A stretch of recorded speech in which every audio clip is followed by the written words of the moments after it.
Assalamualaikum warahmatullahi wabarakatuh. Pada pertemuan kali ini kita akan membahas mengenai konsep ruang vektor. Definisinya adalah seperti berikut yang sudah tersaji pada PDF ini, yaitu kalau saya punya suatu V, itu merupakan himpunan tak kosong. V disebut sebagai ruang vektor jika memenuhi beberapa hal yang ada di sini, yaitu yang pertama, V ini harus memiliki operasi penjumlahan. Kemudian ketika saya ambil sembarang U dan V yang berada di V, maka U ditambah V-nya juga harus berada di dalam V. Kemudian U ditambah V itu harus memenuhi sifat komutatif, yaitu V ditambah dengan U. Kemudian harus memenuhi sifat asosiatif, yaitu ketika U saya tambah dengan V, hasilnya nanti saya tambahkan lagi terhadap W, maka U ditambah V plus W ini juga harus bersifat asosiatif. Mohon maaf, di sini berarti W-nya itu adalah elemen dari V juga, seperti itu ya. Nah, kemudian nanti yang kedua itu si V ini harus memiliki vektor 0. Nah, sehingga nanti sifatnya U ditambah 0 itu nanti harus sama dengan U untuk setiap U yang berada di dalam V. Kemudian harus memenuhi V ini harus memiliki inverse. Maksudnya apa? Untuk setiap U yang berada di dalam V, nanti U ini harus memiliki inverse. Inverse-nya itu adalah min U. Sehingga nanti U ditambah dengan min U itu akan sama dengan 0. Gitu. Nah, selain itu, V ini harus memiliki perkalian skalar, sehingga nanti ketika saya ambil sembarang U dan V yang berada di dalam V, dan ketika saya punya alfa dan beta itu adalah suatu skalar, maka nanti alfa U ini nanti juga harus ada di dalam V. Itu. Nah, selanjutnya perkalian skalar ini harus bersifat asosiatif, yaitu alfa dikalikan beta U itu sama dengan alfa B. Hasil perkaliannya alfa B, kalau saya kalikan U, nanti akan sama dengan ini. Gitu ya.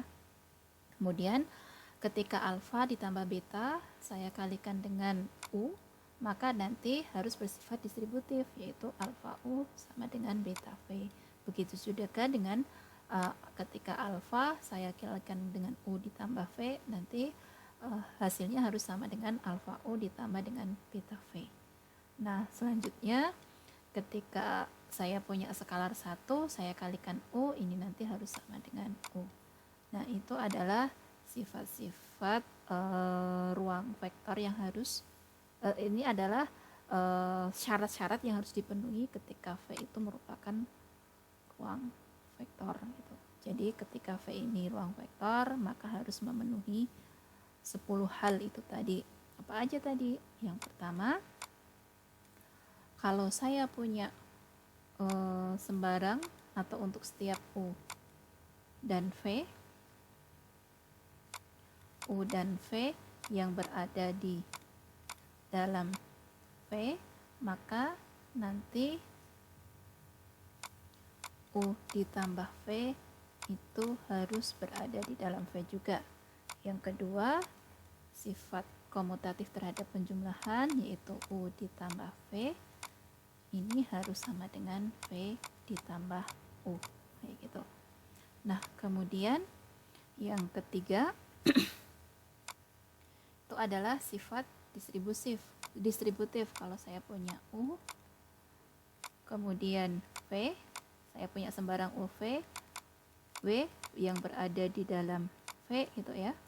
Berarti nanti saya akan punya sifat U ditambah V. Ini nanti hasilnya ditambah dengan W akan sama dengan U ditambah dengan hasil penjumlahan antara V dan W, kayak gini. Kemudian yang keempat, dia harus punya vektor 0 ya. Ini notasi terdapat gitu ya bacanya, terdapat 0 atau vektor 0 yang berada di V, sehingga nanti U ditambah 0 itu sama dengan U. Tuh. Kemudian yang kelima, untuk setiap U yang berada di V nanti akan ada min U yang berada di V juga, sehingga nanti kalau U saya jumlahkan dengan inverse-nya min U, ini akan sama dengan 0 gitu.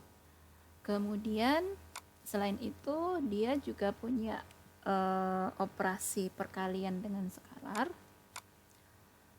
yaitu kalau saya punya U dan V yang berada di dalam V gitu ya, kemudian saya punya alfa dan beta skalar gitu, nanti alfa U ini juga harus berada di V gitu. Kemudian yang ketujuh, nanti alfa dikalikan beta, alfa dikalikan hasil dari perkalian antara beta dengan U, ini nanti akan sama dengan alfa beta, ini nanti hasilnya dikalikan dengan U kayak gini. Kemudian sifat yang ke-8, sifat distributif, yaitu kalau alfa sama tambahkan dengan beta dikalikan U, nanti hasilnya akan sama dengan alfa U ditambah beta U kayak gini. Nah kemudian nanti yang ke-9, ini tipe ya, ini harus enggak tipe, tipe ya. Yang ini nanti kalau alfa saya kalikan U ditambah V, ini nanti akan sama dengan alfa U ditambah beta V. Yang terakhir sifatnya yaitu kalau saya punya skalar 1, saya kalikan dengan U, ini nanti akan sama dengan U itu sendiri. Seperti itu.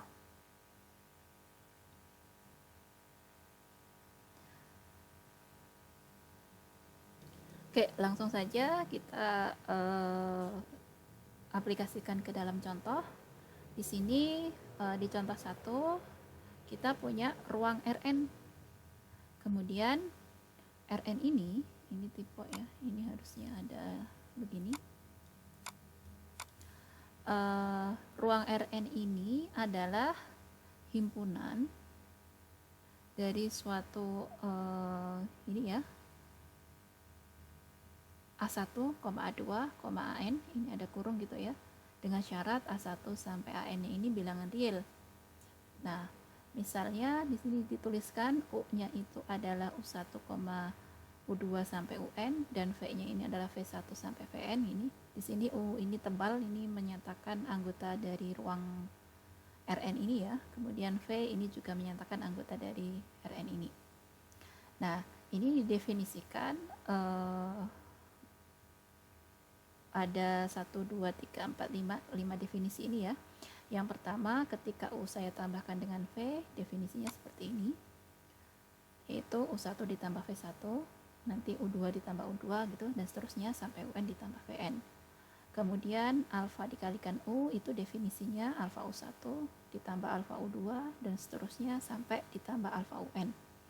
Kemudian 0 sendiri, 0 itu berada di Rn gitu, itu definisinya 0 sampai semuanya 0 sampai N0 gitu ya. Kemudian min U itu sama saja dengan min 1 dikalikan U. Kemudian U dikurangi V itu sama saja dengan didefinisikan U ditambah min V. Nah, pertanyaannya, apakah Rn dengan beberapa aturan ini dia merupakan suatu ruang vektor? Tunjukkan gitu. Kalau dia ruang vektor, tunjukkan. Kalau bukan ruang vektor juga tunjukkan. Nah, gimana cara menunjukkannya? Ya berarti kita harus menunjukkan 10 hal ini tadi semuanya memenuhi. Kalau semuanya memenuhi berarti ruang vektor, namun ketika ada salah satu dari 10 itu yang dilanggar, maka dia bukan ruang vektor. Tuh. Oke. cara menunjukkannya gimana? Ya berarti kita harus menelusur satu persatu dari syaratnya. Syarat pertama tadi apa?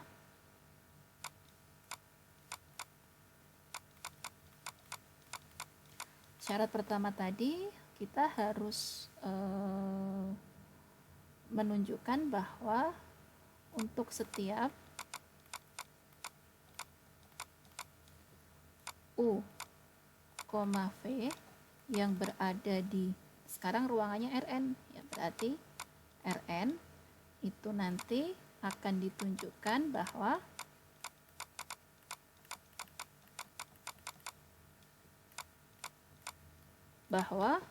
U ditambah dengan V itu nanti juga berada di Rn. Ini ya. Nah, kemudian tadi kita sudah mengambil di sini ada U sama V elemen dari Rn. Berarti U ini isinya apa? Tadi sudah didefinisikan, Rn itu adalah suatu ruangan yang isinya adalah seperti ini. Berarti kalau saya mengambil U, berarti nanti isi dari U yang berada di Rn itu adalah seperti ini. U1, U2 sampai UN gitu ya, seperti ini, dengan syarat bahwa U1, U2 sampai UN ini adalah anggota bilangan real ini ya. Nah, ini anggota bilangan real berdasarkan ini. Nah, kemudian V-nya juga demikian. Berarti V-nya itu adalah V1, V2 dan seterusnya sampai Vn dengan syarat V1, V2 dan seterusnya sampai Vn ini juga anggota bilangan real kayak gitu. Nah, sekarang kita akan menunjukkan ini tadi syarat pertama dari suatu ruang vektor. Nah, berarti kita akan mengoperasikan operasi penjumlahannya, yaitu U, ini U ya, ditambah dengan V. Ini tadi operasi penjumlahannya, kalau saya punya seperti ini berarti hasil operasi penjumlahannya kayak gini. Nah, berarti kita tulis di sini hasilnya itu adalah U1 ditambah V1, U2 ditambah V2 dan seterusnya sampai UN ditambah Vn kayak gini. Nah, perhatikan tadi kalau saya punya U di sini sama dengan dalam kurung U1, U2, UN, di mana U1 sampai UN-nya itu adalah elemen R, dan kalau saya punya V yang ini adalah dalam kurung V1, V2 sampai Vn dengan V1 sampai Vn-nya itu adalah R, maka ini kalau U1 berada di dalam R dan V1 juga berada di dalam R, artinya apa? U1 ditambah dengan V1 juga berada di dalam R. Nah, berarti untuk yang selanjutnya U2 ditambah V2 juga berada di dalam R. Ini artinya apa? Bisa kita tuliskan U1 ditambah V1, kemudian U2 ditambah V2 sampai UN ditambah Vn, dia juga berada di dalam R. Karena di sini kita punya U1 plus V1 sampai UN sampai Vn ini elemen dari R, artinya ya semua U ditambah V ini juga nanti akan berada di V. Kenapa? Karena tadi syaratnya bukan V ya, di sini Rn. Sebentar, saya ganti dulu. Di sini Rn. Kenapa? Karena tadi di sini Rn itu adalah semua himpunan yang bentuknya itu seperti ini, 1, 2, n, bilangan syarat bahwa A1 sampai AN-nya itu bilangan real. Nah, kalau kita perhatikan di sini, U ditambah V juga seperti itu. Seperti ini ya. Nah, artinya apa? Artinya U ditambah V ini juga berada di dalam Rn. Kayak gitu. Oke, itu poin pertama. Poin yang kedua, tadi sifatnya apa? Sifat yang poin kedua, tadi kita harus menunjukkan bahwa U ditambah V itu sama dengan V ditambah U. Nah, dari poin yang pertama tadi, kita tahu bahwa U ditambah V itu sama dengan U1 ditambah V1, U2 ditambah V2 sampai UN ditambah VN. Nah, dari penyelesaian yang sebelumnya tadi kita tahu bahwa ini berarti artinya apa? U1 dan V1 ini anggota dari Rn. Kalau dia anggota dari Rn berarti artinya U1 ditambah V1 ini anggota dari bilangan real. Kita tahu bahwa sifat bilangan real itu kalau U1 sama saya tambah dengan V1 itu sama saja dengan V1 ditambah dengan U1.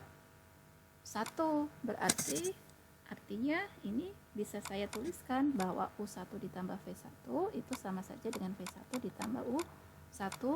Yang ini juga bisa saya tuliskan V2 ditambah U2 dan seterusnya sampai Vn ditambah dengan UN kayak gini. Nah, tadi kita punya definisi awal bahwa aturan operasi penjumlahannya U ditambah V tadi adalah U1 ditambah V1 sampai UN ditambah Vn. Nah, berarti kalau saya punya V ditambah U itu artinya sama saja dengan V1 ditambah U1 sampai V1 ditambah Vn ditambah UN kayak gini. Nah, sekarang perhatikan di sini. Artinya apa? Di sini yang ruas kanan yang saya tunjuk ini adalah V ditambah U dan ini itu adalah sama ini. Artinya apa? U ditambah V itu berarti sama saja dengan V ditambah U. Kayak gini. Oh, berarti sifat kedua terpenuhi kayak gitu. Dan seterusnya nanti silahkan dilanjutkan kalian telusur sampai sifat yang ke-10. Nanti di soal ini dia harusnya ruang vektor. Artinya apa? Artinya nanti 10 sifat ini dia harus terpenuhi gitu ya. Sifat lainnya nanti silahkan dilanjutkan. Seperti itu. Selanjutnya contoh yang kedua yaitu berdasarkan contoh yang satu tadi. Contoh satu tadi kita punya Rn, suatu ruang Rn gitu ya, dengan operasi penjumlahan, perkalian dengan skalar, vektor 0, min U, dan U min V didefinisikan seperti ini. Nah, dari contoh ini masuk ke contoh 2, namun operasi penjumlahannya diubah, bukan ini lagi. Di contoh 2, operasi penjumlahannya itu menjadi seperti ini. Nah, ketika operasi penjumlahannya itu diubah menjadi seperti ini, pertanyaan selanjutnya, apakah Rn ini masih merupakan ruang vektor gitu? Kalau merupakan ruang vektor, tunjukkan. Jika bukan ruang vektor juga tunjukkan gitu. Kita selesaikan ya. Nah, di sini tadi kita punya suatu Rn gitu ya. Rn ini adalah suatu ruangan, suatu ruang, kemudian Rn ini didefinisikan adalah suatu himpunan atau suatu ruang yang isinya adalah A1, A2 sampai AN itu ya, dengan syarat A1, A2 sampai AN-nya ini elemen bilangan real kayak gini. Nah, tadi gimana kalau kita mau menunjukkan bahwa ini ruang vektor? Ya berarti harus memiliki sifat sebanyak 10 tadi gitu. Nah, berarti ya pelan-pelan kita harus menunjukkan satu persatu. Prinsipnya ketika salah satu sifat itu dilanggar atau sifat itu tidak memenuhi, berarti Rn ini tidak, Rn dengan aturan U plus V seperti ini, dia bukan ruang vektor kayak gitu. Nah, pertama kita ambil dulu sembarang ya, ketika untuk setiap U dan V yang berada di Rn gitu ya, maka nanti akan ditunjukkan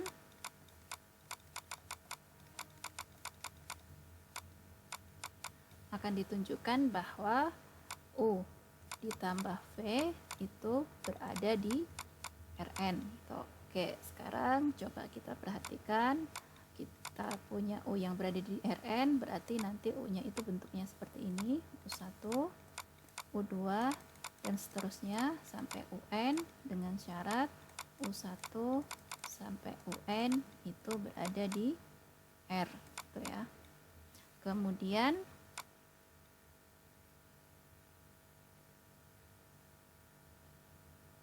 ini dengan oh ya, sorry, ini tadi berarti harus bukan koma ya, kesannya U ditambah ini R, ini maksudnya dengan ini juga dengan gitu ya. Oke, ini kita harus hati-hati menuliskannya. Nah, berarti seperti ini. Kemudian V-nya itu kita punya V1, V2 sampai Vn dengan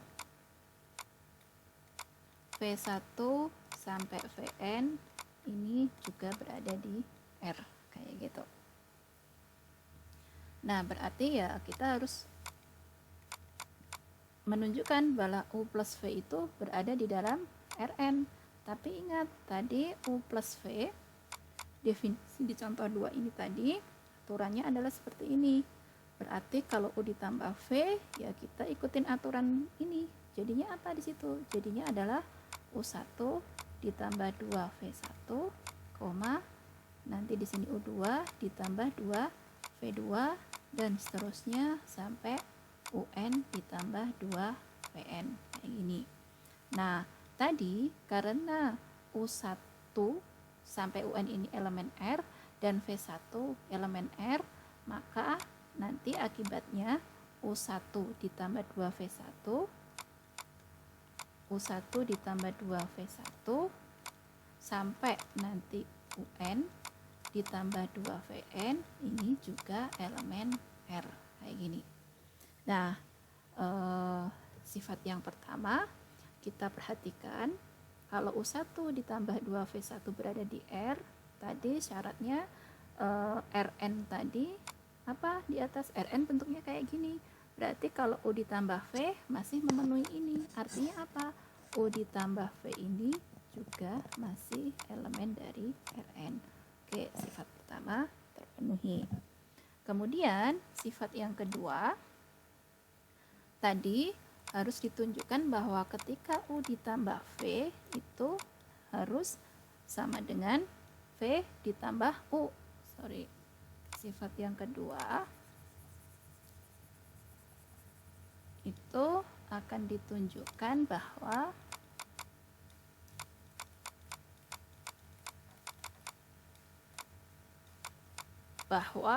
U ditambah V itu sama dengan V ditambah U gitu.